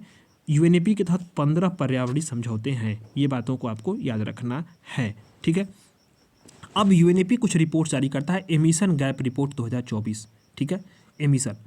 तो इसमें बताया गया है कि कुल जो ग्रीन हाउस उत्सर्जन है भारत उस पर कितना है? तीसरे स्थान पे 2024 में रिपोर्ट आई है, एमिशन गैप रिपोर्ट। चीन पहला पे, यूएसए दूसरे पे है।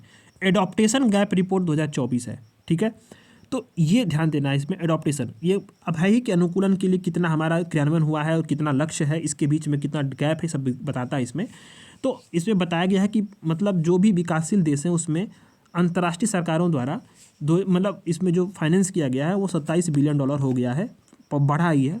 Global status report for building and construction, building GSR 2024 है, यूएनईपी और ग्लोबल एबीसी ने इसको जारी किया था, ठीक है। अब बताया गया है कि भारत में भवन क्षेत्र कुल CO2 के उत्सर्जन में लगभग 40% के लिए जिम्मेदार है, और भवन और निर्माण सेक्टर है वो पूरे वैश्विक ग्रीन हाउस गैस का उत्सर्जन, उसके लगभग 21% जो है उसका हिस्सा उसी से जाता है। फिर नेक्स्ट रिपोर्ट उसने जारी की है, navigating new horizons a global Forsyte report. ये ट्रेंड जो भी बदलाव डालना है उस पर यहाँ पे रिपोर्ट है उसके लिए। अब नेक्स्ट आपका जो संगठन है वो WMO है, यूएन की एक विशेष एजेंसी है। पृथ्वी के वायुमंडल की स्थिति के लिए, महासागर जलवायु के लिए इसके जो इंटरेक्शन है, इस पर यूएन की ऑफिशियल एक संस्था है। 1950 में इसको इस्टेब्लिश किया गया था। भारत सहित 193 सदस्य देश जो हैं इसकी सदस्यों की संख्या है। ये रिपोर्ट और सूचकांक जो जारी करती है वो इम्पोर्टेंट है। The state of the global climate 2023 बताया गया है, 2023 सबसे गर्म साल था, ठीक है। WMO ozone and bulletin, UV bulletin है, ठीक। अब ये बताया गया air quality and climate bulletin है, तो इसमें तमाम चीज़ें हैं और भी जो है इसमें रिपोर्ट्स आती रहती हैं, उसको आप देख लेना, ठीक है। बहुत कुछ इंपॉर्टेंट नहीं है, इतना नहीं पूछेगा प्रीलिम्स में आपसे। इंटरनेशनल क्रायोस्फीयर क्लाइमेट इनिशिएटिव, ये थोड़ा सा जान लो, यह 2 निकायों के रूप में काम करता है, ठीक है। अच्छा, USA में स्थित एक गैर लाभकारी संगठन है और एक चैरिटेबल संस्थान है USA के स्वीडन के स्टॉकहोम में, स्वीडिश के रेगुलेशन के तहत 2 निकाय के रूप में ये काम करता है। जो पृथ्वी के जमे हुए क्षेत्र यानी जहाँ जम गया क्रायोस्फीयर, वहाँ पे क्लाइमेट चेंज के इफेक्ट्स क्या हैं उसके सॉल्यूशंस के लिए 2009 में इसको इस्टेब्लिश किया गया था, ठीक है। सरकार, NGO और जो अन्य जलवायु परिवर्तन संबंधी संगठन है उसके साथ मिलकर के काम करता है, ठीक है। रिपोर्ट क्या है? State of the cryosphere 2024 last ice global damage report है, ठीक है। तो इसने बताया भी है कि वैश्विक समुद्र जलस्तर में वृद्धि पिछले 30 वर्षों में दोगुनी हुई है, और देखें तो उत्तरी ग्रीनलैंड जो है 1978 से अब तक कुल अपने वॉल्यूम का 35% वो गायब हो चुका है, ठीक है। नेक्स्ट हम लोग, अब ये दूसरा यूनिट खत्म होता है, तीसरे यूनिट की तरफ हम लोग बढ़ रहे हैं, पॉल्यूशंस। तो पहला टॉपिक है एयर पॉल्यूशंस, ठीक है। एयर पॉल्यूशन को आपको ध्यान देना है। तो हमें समझना है, पहला टॉपिक आपको समझने से पहले कि देखो यूएनईपी जो है एक आयोजन करता है, international day of clean air for blue sky का आयोजन होता है। ठीक है, इस वर्ष जो आयोजन हुआ था, मतलब वही पिछले साल 2024 में, उसका थीम क्या था? Invest in clean air now. ठीक है, इसी के आयोजन पे, मतलब ये जब आयोजन हुआ international day clean air for blue sky का आयोजन यूएनईपी ने जब किया, ठीक है, तो वहाँ एक संस्था थी CCAC। अब CCAC क्या है? तो 2012 में इसका यूएनईपी के नेतृत्व में गठन हुआ था। 160 देश इसमें शामिल हैं, भारत 2019 में शामिल हुआ। ठीक है, तो करती क्या है कि जो अल्पकालीन किंतु शक्तिशाली जलवायु प्रदूषक जो होते हैं, जलवायु प्रदूषण, methane, black carbon, hydrofluorocarbons, tropospheric ozone जो होता है, उसको कमी लाने के लिए काम करता है। यानी यह प्रदूषक तत्व जो जलवायु परिवर्तन, वायु प्रदूषण दोनों को बढ़ावा देता है, उसको कम करने का काम करता है। ठीक है, तो CCAC जो है, ये ध्यान दो कि इसने क्या किया, वायु गुणवत्ता प्रबंधन विनियमन मंच, air quality management exchange platform को लॉन्च किया। ठीक है, तो अब आपको समझ में आ गई, यूएनईपी का एक आयोजन था, उसमें CCAC जिसका गठन यूएनईपी में 2012 में किया गया था, करता क्या है ये आपने जान लिया। इसने क्या किया, वायु गुणवत्ता प्रबंधन विनियमन मंच को लॉन्च किया। बात खबर समझ में आ गई एकदम आसानी से। ठीक है, तो वायु गुणवत्ता प्रबंधन विनियमन मंच है क्या, वन स्टॉप शॉप है। करता क्या है इसमें, WHO, इसके तहत WHO जो होगा, WHO ध्यान देना, वर्ल्ड हेल्थ ऑर्गेनाइजेशन, वायु गुणवत्ता के जो दिशा निर्देश है, उसके जो टारगेट्स हैं उसको प्राप्त करने के लिए नवीनतम वायु गुणवत्ता के प्रबंधन का मार्गदर्शन और सहायता प्रदान करेगा। CCAC क्लीन एयर फ्लैगशिप एक कंपोनेंट है, यूएनईए के जो है कार्यान्वयन में योगदान देगा। ठीक है, तो WHO का वायु गुणवत्ता दिशा निर्देश क्या है, तो ध्यान देना है, वायु प्रदूषकों के उत्सर्जन की अधिक सीमा को निर्धारण करने वाला जो भी एक साक्ष्य आधारित सिफारिश है, उसका एक सेट है। कुछ अन्य सुर्खियां हैं, उसको ध्यान दो। वैश्विक नाइट्रस ऑक्साइड आकलन रिपोर्ट CCAC और FAO द्वारा जारी किया गया। किसने जारी किया? वैश्विक नाइट्रस ऑक्साइड असेसमेंट रिपोर्ट किसने जारी किया है? तो नोट करना आपको, CCAC और FAO ने इसको जारी किया है। करता क्या है ये? एक दशक से अधिक समय में केवल N2O पर केंद्रित पहली अंतर्राष्ट्रीय रिपोर्ट है। ध्यान देना है, इसमें बताया गया है कि N2O के उत्सर्जन में वैश्विक स्तर पर 40% की वृद्धि हुई है, और इसमें लगभग 75% उत्सर्जन कहाँ से हुआ? कृषि से हुआ है, खाद वगैरह से इस्तेमाल से हुआ है। अब N2O है क्या? तो पारदर्शी, रंगहीन, गंधहीन, गैर ज्वलनशील गैस है जो दहन में सहायक होती है। अकार्बनिक गैस है, लॉफिंग गैस भी इसको बोलते हैं। CO2 की तुलना में वायुमंडल को गर्म करने की जो कैपेसिटी है वो लगभग 270 गुना अधिक है, और 114 वर्ष तक रह सकती है। N2O ये ग्रीन हाउस गैस है। ठीक है, ये बात को ध्यान देना है आपको। ठीक है, ये चीज़ों को। अच्छा, NO2 ये ग्रीन हाउस गैस नहीं है, ये दोनों के बीच में फ़र्क है। ठीक, दोनों चीज़ों को याद रखना। फ्लू गैस डिसल्फरेशन FGD, पर्यावरण, वन और जलवायु परिवर्तन मंत्रालय ने सभी जो कोयला आधारित जो प्लांट्स हैं उसके लिए FGD प्रणाली को इस्टेब्लिश करना अनिवार्य कर दिया है। तो FGD टेक्निक क्या है, तो वो ध्यान दो कि डीसल्फराइजेशन की प्रोसेस में जो भी अवशेषक सामग्री है उसको पूरा शामिल करके पूरा करते हैं। लगभग जो है ये स्क्रबिंग करेगा, और फ्लू गैस से लगभग 90 से 95% जो SO2 है, जो कि बहुत ही खतरनाक गैस है, उसको जो है अलग कर देता है। 3 प्रणालियाँ होती हैं, ड्राई सल्फेट चूना इंजेक्शन, गीला चूना पत्थरदाहित और समुद्री जलदाहित, जो है ये प्रणालियाँ काम करती हैं FDG में। तो SO2 है क्या? रंगहीन जो है, रिएक्शन बहुत ज़्यादा इसमें रिएक्शन इसका रिएक्शनेबल होता है, वायु प्रदूषक होता है, गंध तीखी होती है, और SO2 की जो मात्रा होती है वो बहुत अधिक जो है खतरनाक होती है। पार्टिकुलेट जो PM प्रदूषण होता है, पार्टिकुलेट मैटर, उसमें योगदान देता है।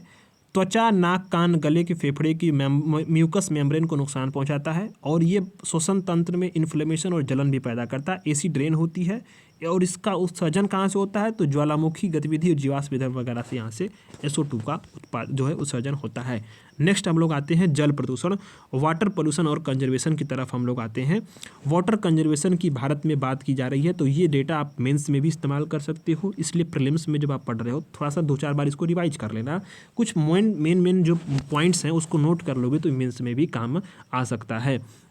भारत में जल संरक्षण की स्थिति जब बात कर रहे हैं हम लोग, तो भारत में भूजल का उपयोग करने की जो बात यहाँ पे बताई गई है, जल शक्ति मंत्रालय द्वारा dynamic water ground resource assessment report के अनुसार कुल वार्षिक भूजल भरण में बहुत मामूली कमी आई है।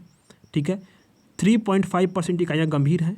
अति दोहन जो वाली इकाई जहाँ पे है वहाँ से अधिक भूजल का निष्कर्षण हुआ है, उनको ध्यान देना है। तो यूपी है, यूपी भी इसमें है, पश्चिमी यूपी, दिल्ली, हरियाणा, पंजाब, राजस्थान, गुजरात, कर्नाटक, तमिलनाडु, तेलंगाना, आंध्र प्रदेश, यहाँ पे बहुत अधिक जो है उपयोग हुआ है। जल की उपलब्धता उपयोग, तो दुनिया की 18% आबादी कहाँ रहती है? भारत में रहती है, लेकिन भारत के पास दुनिया का जल संसाधन केवल 4% ही है, तो बहुत कमी तो है ही हमारे पास। ठीक है, और सबसे अधिक यहाँ पे ताज़ा जल है, देखो तो आइस कैप सबसे अधिक है, फिर भूमिगत जल, फिर ताज़ा जल की झीलियाँ और फिर नदियाँ। तो ये क्रम याद रखो, यहाँ पे यूपीएससी चाहे यूपीपीसीएस ऐसे क्रम्स पूछता है, इसको आपको ध्यान देना। शहरी क्षेत्रों में ये आप मेंस में यूज़ कर सकते हो कि 31% घरों में पाइप से जल की पहुँच नहीं है, 67% के पास जो सीवेज डिस्चार्ज सिस्टम से कनेक्शन नहीं है। इरिगेशन में देखें तो भारत में सबसे अधिक इस्तेमाल इरिगेशन में होता है, कुल जल भंडार का 78% यूज होता है भारत में। अगर याद करते हैं तो जो ट्रेडिशनल जल भंडारण की जो प्रणालियां हैं वो हैं जल मंदिर गुजरात, खन्नी कुहल हिमाचल प्रदेश, जाबो नागालैंड, एरी एरनोसिस तमिलनाडु, डोंग्स असम, कटास आधा उड़ीसा और एमपी, पार जोहड़ राजस्थान और पाट एमपी। ये क्या है? ट्रेडिशनल जल भंडारण की प्रणालियां हैं, इसको याद रखो। जल मंदिर कहाँ पे? गुजरात में, खत्री कुहल हिमाचल, जाबो नागालैंड, एरी एरोनिस तमिलनाडु, डोंग्स असम, कटास बांधा उड़ीसा, पार जोहड़ राजस्थान, पाट एमपी। केंद्र सरकार ने कुछ पहल की है, तो केंद्र सरकार की पहलों को आप मेंस के लिए भी आपको जानना जरूरी है और प्रीलिम्स के लिए भी। तो जल जीवन मिशन है, ग्राम स्तर पे जल के समेत जो इंफ्रास्ट्रक्चर उसको बनाने के लिए एक decentralise demand based community based programme है। ठीक है, अच्छा, प्रधानमंत्री कृषि सिंचाई योजना के कई घटक हैं, हर खेत को पानी, प्रति बूंद अधिक फसल। फिर इसके बाद अटल भूजल योजना है, कम्युनिटी पार्टनरशिप के माध्यम से भूजल का संधारणी मैनेजमेंट करना। कैच द रेंज जल शक्ति अभियान भी है। ठीक है, उपचारित जल के जो है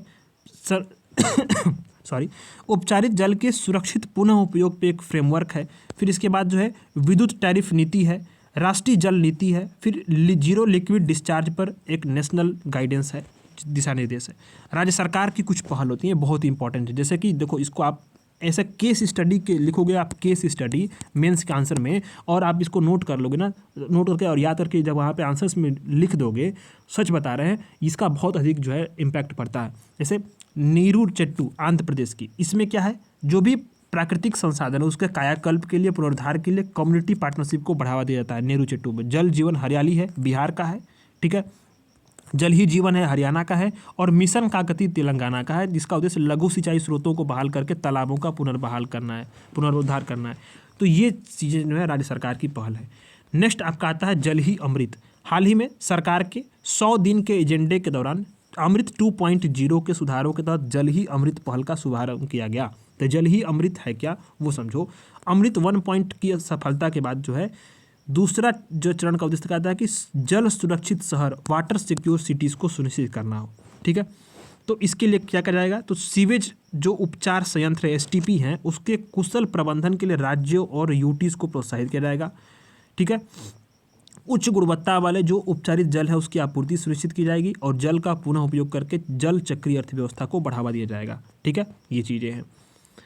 अच्छा, यहाँ पे स्टार रेटिंग प्रणाली भी दी जाएगी, स्वच्छ जल क्रेडिट भी दिया जाएगा, और इसका मूल्यांकन भी होगा, और एक जो है इससे कहीं ना कहीं जो है प्रोत्साहन की रणनीति है, और इसको प्रोत्साहित किया जाएगा।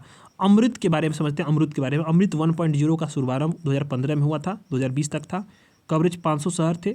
ठीक है, फोकस एरिया क्या था कि जल आपूर्ति करना है, सीवरेज स्टेपेज प्रबंधन, ठीक है, वर्षा जल अपवाह की निकासी, हरित पार्क वगैरह तमाम चीज़ें थी। अमृत 2.0 का शुभारंभ 2021 में हुआ, 2026 तक 5 वर्ष चलेगा। देश के सभी वैधानिक शहर इसमें शामिल होंगे। ठीक है, और सभी जो शहर होंगे उसमें घरों में नल कनेक्शन के माध्यम से जल आपूर्ति का यूनिवर्सल कवरेज देना है। 500 शहरों में सेप्टेज प्रबंधन का कवरेज देना है, इसका मुख्य उद्देश्य है। जल पुनर्चक्रण और पुनः उपयोग के बारे में समझते हैं। तो इस्तेमाल हो सके जो अलग अलग स्रोतों से जल, अपशिष्ट जल होता है, उसका उपचार करके किसी भी उद्देश्य के लिए, लाभकारी उद्देश्य के लिए दोबारा जल का उपयोग क्या बोलते हैं, उसको जल पुनर्चक्रण बोलते हैं। उसके लिए टेक्नोलॉजी बहुत सारी चीज़ें हैं, जैसे membrane bioreactor, ultra filtration, reverse osmosis, कीटाणु शोधन, यूवी और इलेक्ट्रोलाइसिस रिवर्सन, फिर थर्मल इवेपोरेशन, क्रिस्टलाइजेशन, तमाम जो है टेक्नोलॉजीज इसमें आती हैं। नेक्स्ट आता है जल संचय जन भागीदारी। बहुत इंपॉर्टेंट है। सुर्खियों में क्यों रहा है कि गुजरात के सूरत से जल संचय जल भागीदारी पहल की शुरुआत हुई है। इंपॉर्टेंट फैक्ट यही है कि कहाँ से जल संचय जन भागीदारी पहल की शुरुआत हुई, तो गुजरात के सूरत से, ठीक है, गुजरात के सूरत से हुई है। अब आता है कि जल संचय जल भागीदारी पहल है क्या, तो कम्युनिटी पार्टनरशिप जो होता है, कम्युनिटी बेस्ड भागीदारी जो होगा और स्वामित्व, उस पर जोर देते हुए जल संरक्षण को बढ़ावा देना है। इसके माध्यम से 24,800 वर्षा जल संचय संरचनाओं का निर्माण करना है। राज्य में लंबे समय तक जो है जल की उपलब्धता सुनिश्चित हो सके। गुजरात सरकार की जल संचय पहल की सफलता पर यह आधारित है। जल शक्ति मंत्रालय की एक पहल है, ठीक है। इसकी विशेषता ये कि भारत की जो पारंपरिक विश्वास पद्धति है, जल को भगवान का रूप, नदियों को देवी का रूप मानने को महत्व देना है। समाज और सरकार के दृष्टिकोण इसमें शामिल करना है। ये पॉलिसी नहीं बल्कि एक सोशल रिस्पॉन्सिबिलिटी है, इसको माना गया जल को संरक्षण को। और जल जो शक्ति अभियान कैच द रेन है, उसके लिए जो है हमें जल प्रबंधन करना है, ठीक है। तो ये सारी चीज़ें इसमें शामिल हैं। नेक्स्ट आपका आता है कुछ खबरें जो अन्य सुर्खियाँ में रही हैं, तो वो देखना है। यूनाइटेड नेशन वाटर कन्वेंशन, तो आइवरी कोस्ट जो है, आइवरी कोस्ट यूएन का वाटर कन्वेंशन में शामिल हो गया है। इसे सीमा पार जलमार्ग और अंतर्राष्ट्रीय झीलों के संरक्षण उपयोग पर कन्वेंशन भी बोलते हैं। तो यूएन वाटर कन्वेंशन कब अपनाया गया था? 1992 में। फिनलैंड हेलसिंकी में अपनाया गया था, 1996 में लागू हुआ था। कानूनी रूप से लीगली जो है बाइंडेड है, बाध्यकारी कन्वेंशन है, ठीक है। भारत इस कन्वेंशन का पक्षकार नहीं है, लेकिन ध्यान देना है यूएन जलमार्ग कन्वेंशन जो है, ये ध्यान देना है अंतर्राष्ट्रीय जलमार्गों के गैर नौवहन उपयोग पर यूएन कन्वेंशन में अपनाया गया था और सिंधु जल संधि इसी के अनुरूप है, ठीक है। ध्यान देना है सिंधु जल संधि, ठीक। अब यूएन वाटर कन्वेंशन के अनुरूप है, ये चीज़ को ध्यान दो आप। ई फ्लो मॉनिटरिंग सिस्टम, केंद्रीय जल शक्ति मंत्रालय ने E flow ecological monitoring system launch किया है। इन्वायरमेंटल फ्लो यानी न्यूनतम प्राकृतिक प्रवाह बनाए रखने का इसका आशय है। मतलब ये वास्तव में करता क्या है कि जो जल धारा नदी है उसमें जल का अपवाह इतनी मात्रा में होना है कि ताकि जो है जो भी बेसिक तौर पे वनस्पति और जीव उसमें मौजूद हो, वो अपना सुचारू रूप से संचालन कर सके, नेचुरली अपना जो कार्य है वो कर सके। इतना ना हो कि एकदम कुछ है ही नहीं, सूख गया हो, या जो हो भी वो अनुपलब्ध हो, वो उपलब्धता उसके लिए कोई कार्य की ना हो, ठीक है। तो ये चीज़ है। इसे राष्ट्रीय स्वच्छ गंगा मिशन नमामि गंगे ने इसको विकसित किया है, ई फ्लो मॉनिटरिंग सिस्टम को, ठीक है। अब नमामि गंगे कार्यक्रम में गंगा को प्रदूषण मुक्त करना है। अब मिशन में गंगा की सहायक नदियों को शामिल कर दिया गया, ये भी ध्यान देना। ये स्टेटमेंट में दे देगा प्रीलिम्स में कि नमामि गंगे में सिर्फ और सिर्फ गंगा को, तो सिर्फ गंगा नहीं, उसमें सहायक नदियों को भी शामिल किया गया है, ठीक है। अब इस सिस्टम के जरिए जो ई फ्लो मॉनिटरिंग सिस्टम, उसमें गंगा यमुना उसकी जो सहायक नदी है उसकी जल गुणवत्ता का रियल टाइम असेसमेंट होगा, ठीक है। केंद्रीय स्तर पर नमामि गंगे कार्यक्रम की जो एक्टिविटीज़ है उसको भी हम यहाँ पे माप सकेंगे। नेशनल वाटर अवार्ड, राष्ट्रीय जल पुरस्कार राष्ट्रपति ने 5वां दिया। नोडल मंत्रालय कौन था? जल शक्ति मंत्रालय, ठीक है। 9 श्रेणी में दिया गया। इसमें उड़ीसा सबसे श्रेष्ठ राज्य है और सूरत जो है अर्बन लोकल बॉडी सबसे बेस्ट राज्य है जो नेशनल वाटर अवार्ड्स में पाया है, ठीक है। Global commission on the economics of water, global commission on the economics of water ने द इकोनॉमिक्स ऑफ वाटर एक रिपोर्ट जारी की, valuing the hydrological cycling as a global common good. इसमें बताया इसका GCEW यानी global commission on economic of water की शुरुआत कब हुई थी? तो इसको 2022 में शुरू किया गया था, मई में, 2 साल के साथ एक स्वतंत्र आयोग के रूप में। इसमें होता क्या है, इसमें संयोजक देखें तो OECD है और नीदरलैंड की सरकार है, ठीक है। संधारणीय जल प्रबंधन पे काम करने के लिए जो है इसमें हेल्प किया जाता है, तमाम चीज़ें। इस बहुत इंपॉर्टेंट नहीं है, इसको आप नहीं भी याद करोगे तो चलेगा, ठीक है। नेक्स्ट है अपशिष्ट मैनेजमेंट। तो अपशिष्ट मैनेजमेंट से हम लोग नेक्स्ट क्लास में इसको शुरुआत करेंगे और इसमें हम लोग को बहुत सारी चीज़ें पढ़नी है। यानी कि अपशिष्ट मैनेजमेंट में हम लोग को जो है, जिसे मैं आपको बताऊंगा, GCF फंड है, GFC फंड है। क्लास 1 घंटे की हो गई है और मुझे कहीं जाना भी है थोड़ा सा, और ई-वेस्ट है। तमाम चीज़ों को हम लोग समझेंगे बहुत शानदार से। इसमें एक्सटेंडेड प्रोड्यूसर रिस्पॉन्सिबिलिटी के कॉन्सेप्ट को भी पढ़ाऊंगा। एक्सटेंडेड जो है प्रोड्यूसर रिस्पॉन्सिबिलिटी के बारे में भी हम लोग समझेंगे, ठीक है। तो इसमें बहुत सारे कॉन्सेप्ट्स को समझना है। तो हम लोग जो है नेक्स्ट क्लास में वेस्ट मैनेजमेंट पढ़ेंगे। इसके साथ ही प्रदूषण के अन्य प्रकार को समझेंगे, जिसमें प्लास्टिक प्रदूषण क्या है, पारा प्रदूषण क्या है, अस्थायी कार्बनिक प्रदूषण क्या है, इस पर कौन सा कन्वेंशन आया, ठीक है। कुछ सुर्खियों में रही शब्दावलियों को समझेंगे, जैसे कि अनेक प्रकार की नए नए प्रकार की शब्दावलियाँ हैं, विविध है, ठीक है, विविध को समझेंगे। सुर्खियों में संस्था जो रही हैं प्रदूषण से संबंधित, उसको हम लोग समझेंगे, ठीक है। इसके बाद हम लोग कल की क्लास में सस्टेनेबल डेवलपमेंट गोल को भी ख़त्म करेंगे, यानी कल की क्लास थोड़ी और 2 घंटे की क्लास में ला रहा हूँ। कल हम लोग जो है इसमें आपको सस्टेनेबल डेवलपमेंट को पूरा कंप्लीट करा देंगे, ठीक है। सुर्खियों में रहे संगठन, यहाँ तक मैं जो आपको एकदम कंप्लीट करा दूंगा कल, ठीक है। इसमें अब IRRI तक कल की क्लास यहाँ पे होगी। इसके बाद सिर्फ आपको डिजास्टर मैनेजमेंट और ज्योग्राफी बचा रहेगा और प्लेसेस इन न्यूज बचा रहेगा, ठीक है। और कुछ जो रहेंगे protected areas in news and species, मुश्किल से 3 क्लास और आएगी। 3 क्लास में आपका जो है PT 365 कंप्लीट हो जाएगा। और इसमें आपको मैं इसलिए थोड़ा कम करके पढ़ा रहा हूँ, क्योंकि एक दिन में इसमें इतना कंटेंट है ना कि उसको जानना ज़रूरी है। चीज़ें अगर आपके पास आँख के सामने से 2 बार 3 बार गुजरी रहेंगी ना, तो फिर वो जब ऑप्शंस में आएगा या फिर स्टेटमेंट में आएगा प्रीलिम्स के एग्जाम्स में, तो उसको एलिमिनेट करने में आपको सहायता होगी। चीज़ों को आप कुछ छोड़ नहीं सकते, जो छोड़ने लायक है मैं खुद ही बोलता हूँ कि इसको छोड़ दो यार, इतना इंपॉर्टेंट नहीं है, इसमें इतना पूछ नहीं सकता है, प्रीवियस ईयर के आधार पे मैं बता रहा हूँ आपको। लेकिन सब चीज़ों को आप छोड़ नहीं सकते, इग्नोर नहीं कर सकते। बेसिक सा कॉन्सेप्ट है इसमें। देखो आप देख रहे होगे कि जब पूछ रहे हो कोई भी करंट अफेयर है, उसमें सिर्फ सुर्खियों में क्यों है, सिर्फ एक लाइन है, बाकी सब क्या है, बेसिक सा कॉन्सेप्ट है। तो बेसिक सी चीज़ों को करना जरूरी होता है ना। बेसिक अगर नहीं करोगे तो फिर स्टैटिक पोर्शन है उसका, सब चीज़ों का, तो वो गड़बड़ हो जाएगा। तो इसलिए जो है मैं आपको इसमें बिल्कुल इत्मीनान से करा रहा हूँ। 1 घंटे की क्लास है।